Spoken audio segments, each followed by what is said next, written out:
Mankind is a rope stretched over an abyss. On one side, the beast, on the other, the Overman. For far too long, we have stood poised in the middle, eroding ourselves in the comfort of false security. But alas, nature abhors a vacuum of power and despises a faint heart.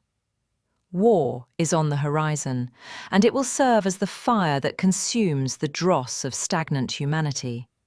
Prepare the way for Caesar. Our final hour approaches with the heightened anticipation of 1,000 lifetimes. Those who emerge on the other side will no longer be human. Danger alone acquaints us with our own resources, our virtues, our armor and weapons, our spirit, and forces us to be strong. Truth, that is to say, the scientific method, was seized upon and furthered by those who suspected that it could be an instrument of war, a weapon of destruction. Degree in the hierarchy is determined by degree of power. War and danger are required. If the standards for degree in the hierarchy are to be maintained. First principle, one must need strength. Otherwise, one will never have it. In times of strain and vulnerability, choose war. It toughens, it develops muscles. Here there can be no truce, but eradication, annihilation and war. The nihilistic Christian standard of value in all its guises must be dragged out into the open and combated. A society which definitely and instinctively rejects war and conquest is in decline. It is ripe for becoming a democracy, a nation of shopkeepers. In most cases, of course, assurances of peace are merely the means of lulling an adversary into a false sense of security. With the born warrior, there is something akin to being armed in character, in choice of circumstances, and in the development of each of his qualities.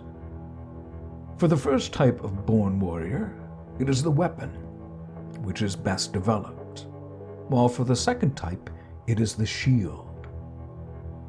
From wars, we learn, 1, to associate death with the interest we are fighting for, and makes us venerable. 2, to sacrifice many and to take our cause seriously enough to be unsparing in our treatment of men. 3, rigid discipline, and in wartime, to allow ourselves to be violent and cunning. For believe me, the secret for harvesting from existence the greatest fruitfulness and the greatest enjoyment is to live dangerously. Build your cities on the slopes of volcanoes. Send your ships into uncharted seas. Live at war with your peers and yourselves. For what is freedom? That one has the will to self-responsibility. That one maintains the distance which separates us. That one becomes more indifferent to difficulties, hardships, privation, even to life itself. That one is prepared to sacrifice human beings for one's cause, not excluding oneself. When morals decay, those beings emerge for the first time who are called tyrants. They are the precursors, as it were, the bristling instances of individuals. Just a little bit longer, and this fruit of fruits hangs ripe and yellow on the tree of a people. And this tree existed only for the sake of this fruit. Once decay has reached its peak, along with the struggle of all sorts of tyrants, the Caesar always appears, the final tyrant, who puts an end to the weary wrestling for sole rule by putting weariness to work for himself. Freedom means that the manly instincts which delight in war and victory dominate over other instincts. For example, over those of pleasure. The human being who has become free and how much more the spirit who has become free spits on the contemptible type of well-being dreamed up by shopkeepers, Christians, cows, Englishmen and ladies, and other Democrats. The free man is a warrior. How is freedom measured in individuals as in nations? By the resistance which must be overcome, by the effort it costs to remain on top. The highest type of free man should be sought where the highest resistance is constantly overcome, 5 steps away from tyranny, close to the threshold of the danger of servitude. This is true psychologically if by tyrants are meant inexorable and dreadful instincts that provoke the maximum of authority and discipline against themselves. Most beautiful type? Julius Caesar. This is true politically too. One need only go through history. The nations which were worth something, became worth something, never became so under liberal institutions. It was great danger that made something of them that merits respect.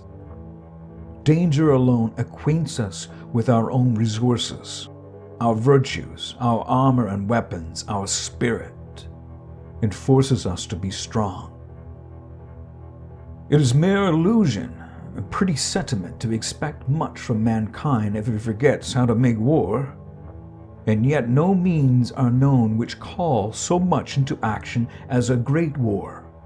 That rough energy born of the camp, that deep impersonality born of hatreds, the conscience born of murder and cold-bloodedness, that fervor born of effort, of the annihilation of the enemy, that proud indifference to loss, to one's own existence, to that of one's fellows, to that earthquake-like soul-shaking that a people needs when it's losing its vitality.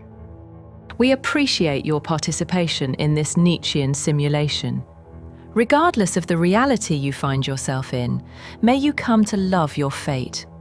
Whatever your hand finds to do, perform it with all your might, for there is no work, planning, knowledge or wisdom in the grave, the place where you are going.